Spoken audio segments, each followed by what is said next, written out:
So today is the first race in the Medway Yacht Club 2018 single-handed, short-handed series, which those of you that watch our channel know that I like to do single-handed, and last year there wasn't actually that many of us that did it single-handed.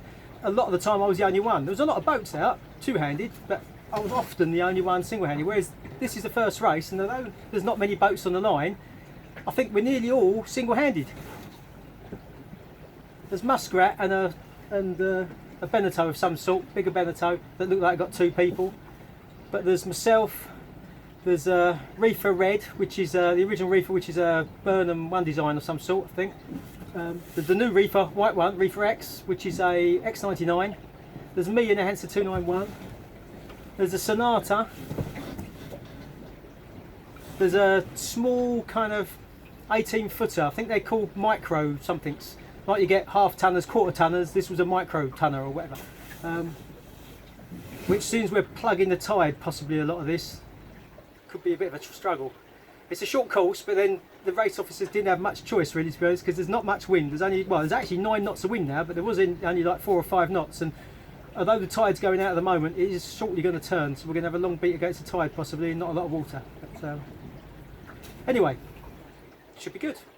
Positioning yourself for the start of a race is always a tricky process. Trying to find yourself a hole in the right position and so on.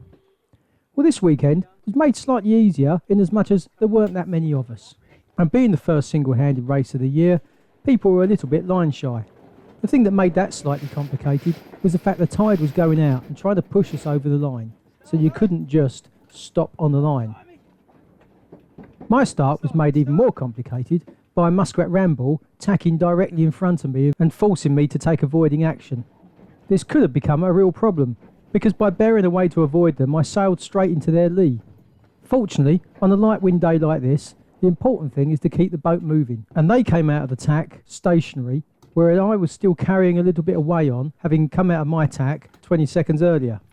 It was just enough to help me keep my nose in front, and once I could get powered up, my sails would effectively lee bow them and force them closer to the wind than they'd like.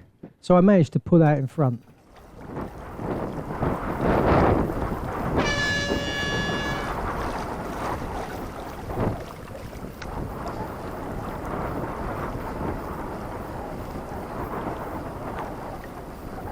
So I expect you're thinking, as you're watching this, that I've slowed it down for effect. You know, the way they do in any high performance sport, to show the finesse and skill that goes into achieving whatever it is they're doing. But no, this really is as fast as we are going. And let's face it, there's a limit to how much skill and finesse we can show off really in this sort of weather.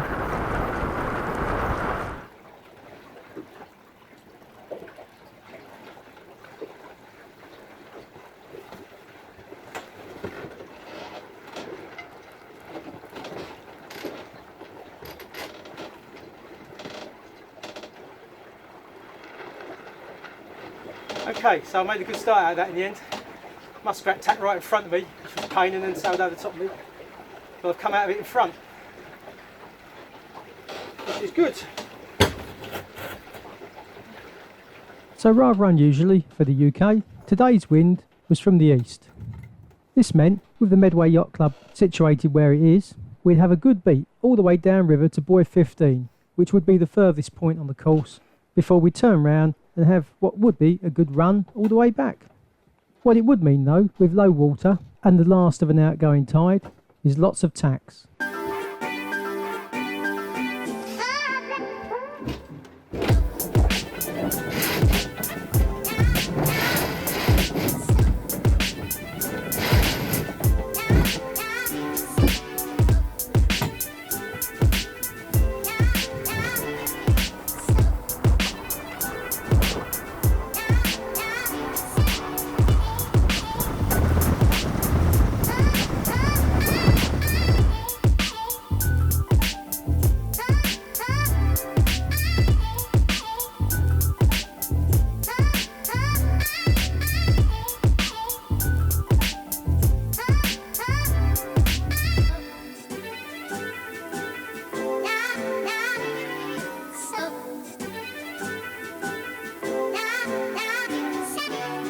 Unfortunately, well, fortunately for me, I'm miles in front of everyone. But unfortunately, it's a right tricky little beat, and I haven't really got time to film much. And what there is now, of course, is miles behind.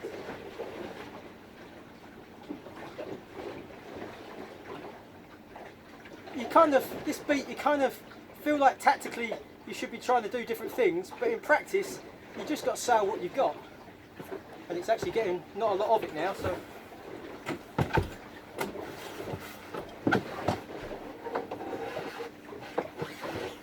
But you often feel like you're sailing a header, or like I am now, I'm right out the tide, which is not really where I want to be, but it's coming back again now. And I'm only 3 metres of water on a big lift, like you do. I should know this, the wind kind of goes around the corner and I'm on the outside of the bend. I could do with a big header here. Oh look, something's coming. And then that will cut my losses. Yeah, let's go.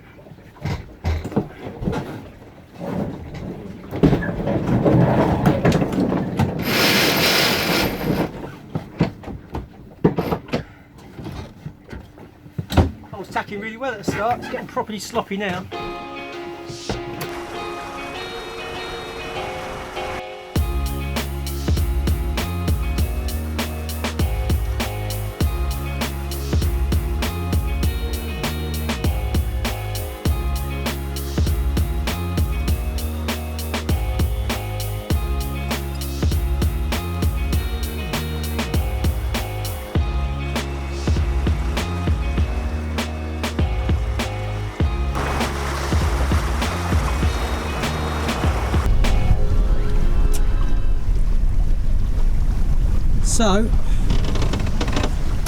So we're just turning the corner at Folly Point.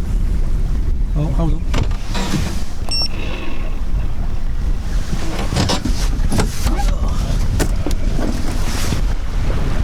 As is the way, I've picked the camera up and the wind's just shifted. I cracked sails a bit, but I'm heading towards these barges. Oh, there we go, some pressure. Anyway, as I was saying, we've just turned the corner at Folly Point.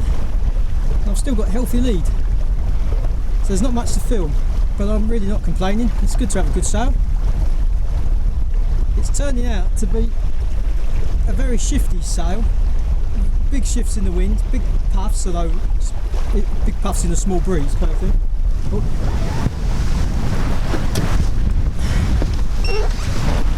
There's a big buoy coming up. Anyway, first mark of the course is 23, the green one, right down in the distance. So there's not many buoys. It's a short course because let's face it, in 5 knots of wind and the possibility of tide turning, didn't really have much to go on. Anyway, this thing's a bit ominous, isn't it? Sitting in my way.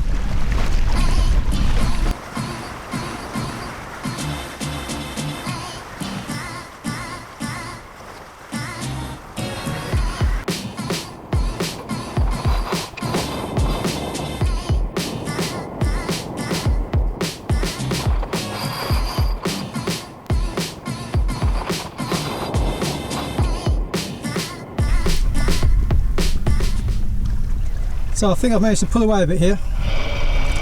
Muskrat is one of those 2 boats over there. Red Reefer looks like it's in 3rd, and I can't tell the rest. Oh, if I zoom right in, you might be able to see. It's very hard for me to hold it steady and see and steer at the same time. I think that's Reefer X and the Beneteau that are probably 4th and 5th, something like that. That's Red Reefer. Oh, I can't zoom in that much. I can't zoom in that much. How often do I say that? Anyway, another thing we've got to zoom into, we're heading to buoy 15 over there. Somewhere over there, you might be able to see it on the screen, I can't see it. Another tack.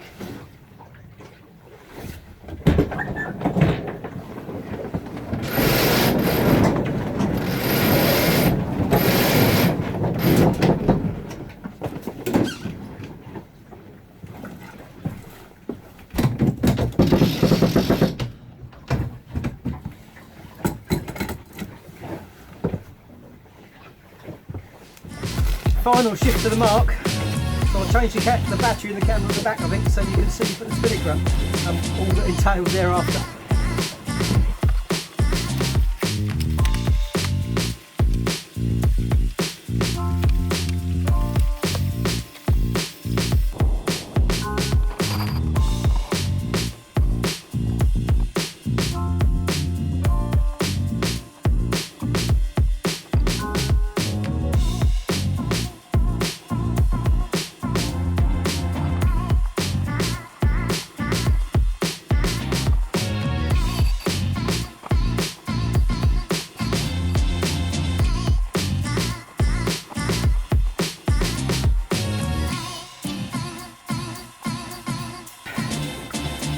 Anyway, that was actually quite painful, but mainly painful because there's so little wind, and that big jib just gets in the way. I think it's kind of the first time I've hoisted this spinnaker on my own with that big jib. Barely flying this spinnaker. Anyway, I've got to tidy this up because this could all go horribly wrong. So, just to talk about the race for a bit, Reefer X, White Reefer, going into the mark in second now. Got past Muskrat Ramble over there, who's third. Red Reefer coming up here. Hope he doesn't call on me, in fourth. And then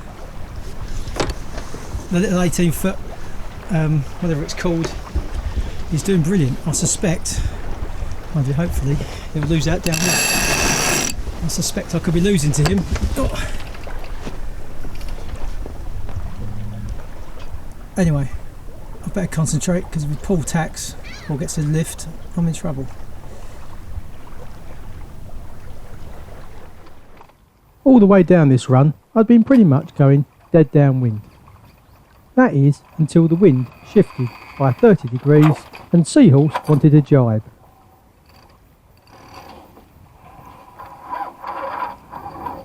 Okay, so that was the worst jibe, but it was a big wind shift. It jibed the boat for me anyway, and then when I went forward to sort the pole out, I realised, which I'd realised anyway, but I had to sort it out, the pole up and down haul had somehow got twisted. Well, I know how they got twisted because like you do, I came out to the boat early today to get ready for this and took my time, and then as I was doing things, everything I did, there was something, something needed doing. Like I wasn't set up for the big jib. The spinnaker pole being moved to the side because we went out on the boat yesterday with some kids, were playing around on it, and I'd moved it out of the way, and of course I forgot how to do it. There's lots of little things, so it ended up being a bit of a rush. Anyway, part of that rush is I put the pole on and obviously got the up haul and down haul twisted. Anyway, it's alright, we got through it alright. The only downside to all this is that I'm going to have to drive at MYA1 and there won't be much water there. But unfortunately, in 7 knots of wind, 3 knots apparent, it doesn't really matter really, I can just drive and sort the mess out. But anyway, I will try and do a better job of it next time. White Reefer and Muskrat, a long round, and they've got their kites up. And I think White Reefer is coming into me, but it is up the line, this is Kellaway, over.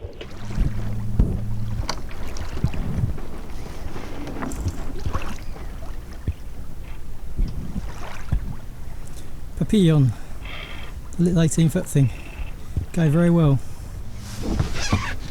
Don't know the name of this boat. Very nice looking boat though, good sails.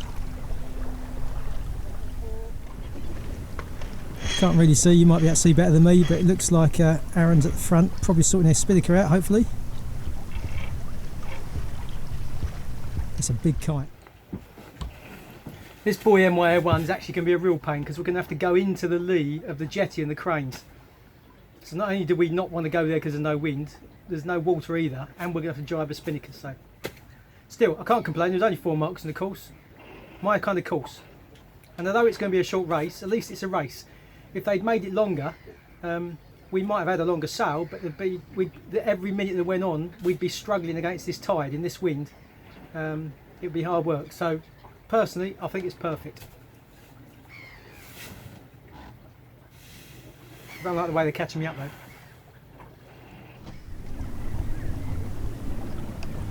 Got the big spinnaker out today.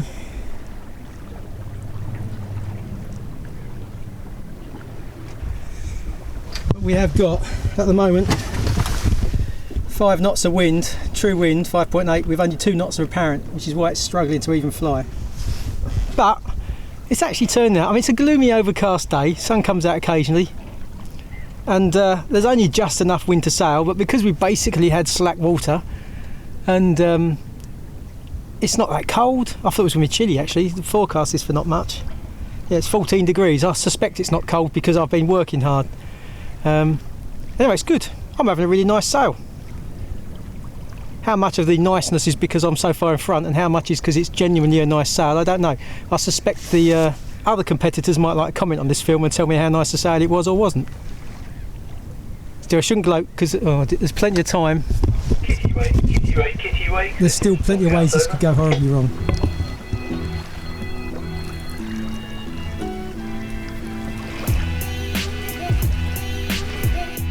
You can tell this is the first race of the season by the fact that I'm very rusty.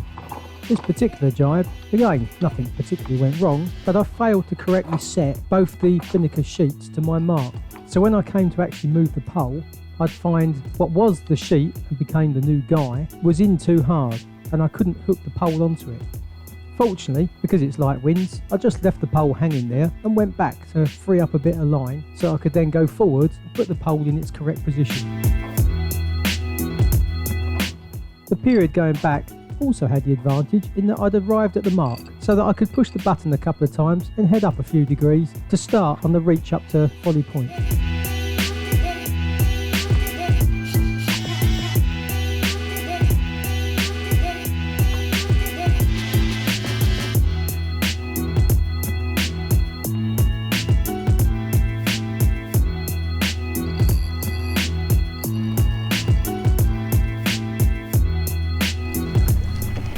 What is frustrating, although it shouldn't be of course, is that white reefer and muskrat are catching me up.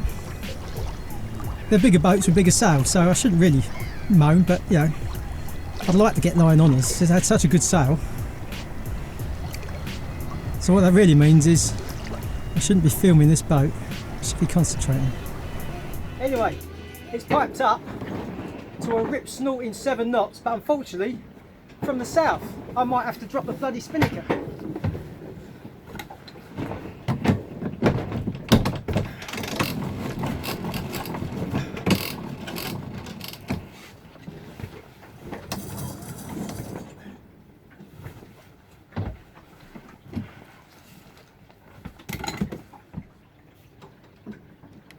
The apparent is well forward now. I can get around this buoy, I could crack off a couple of degrees. Unfortunately, of course, it's slack water, so there's no room at this point.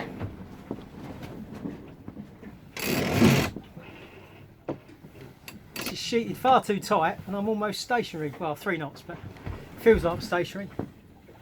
But get around this corner, it's all right.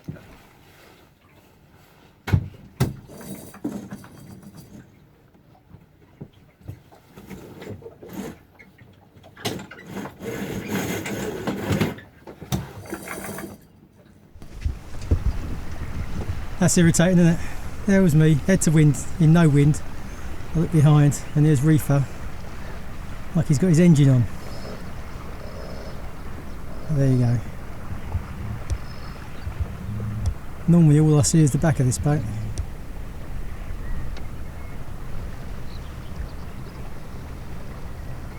He's done well as well because Muskrat is right down there and he was with them, or, you know, from what I could tell he was with them. So stretching the legs of white reefer. He's slowed up now, of course now he's in the same wind I'm in.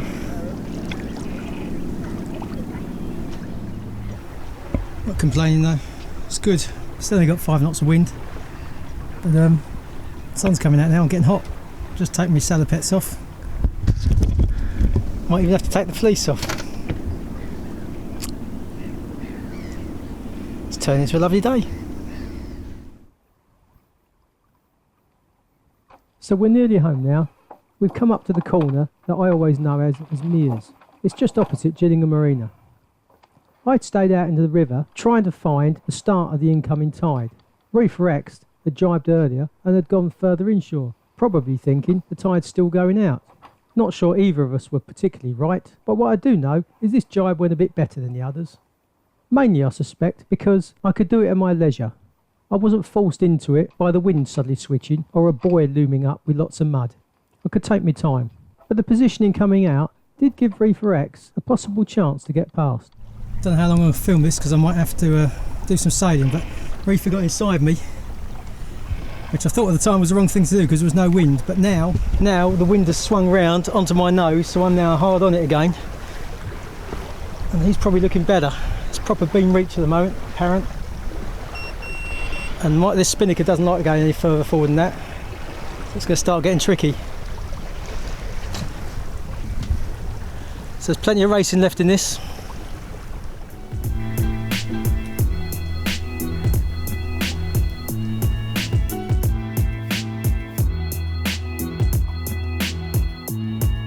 On this final leg, the wind that had that shift to the south went back to the east or maybe even a little north. That combined with the effective boat speed of the tide meant the apparent wind went a long way forward, and both White Reefer, or Reefer X, and I really struggled to keep the spinnaker flying and making it work, to the extent that Reefer took the gamble of dropping the kite, hoping he could roll me before we got to the corner.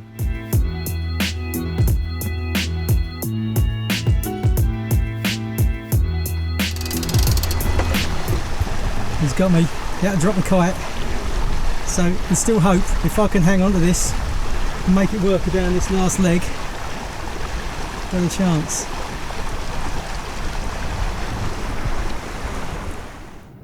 Come on, don't dot me now.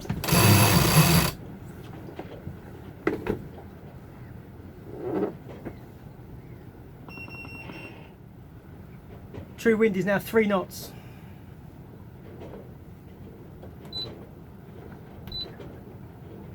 And we're now, what are we, an hour past low water, so there is something coming in. All the boats have 2-inch direction, so it's probably why my apparent has gone so far forward, because there's no wind. It's just the tide giving me some wind. What a painful end to a sail. 2 knots of wind. I am still doing 1.4 knots over the ground, but there is no wind. And of course, wind when it comes from behind. Yeah, Reefer's goose winging now and it's got a puff. Don't fail me now, boat. I've got 100 yards to the line.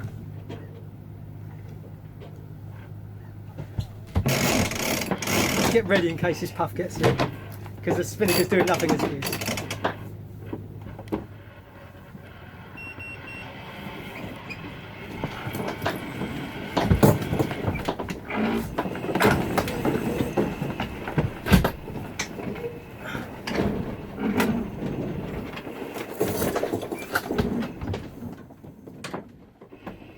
So as it happened, the puff did get to me, and I did hang on, keeping Reefer behind me by just a few metres at the line.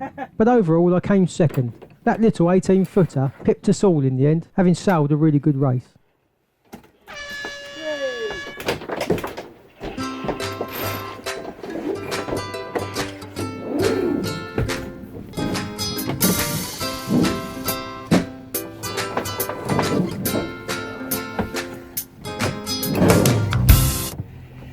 And that is it.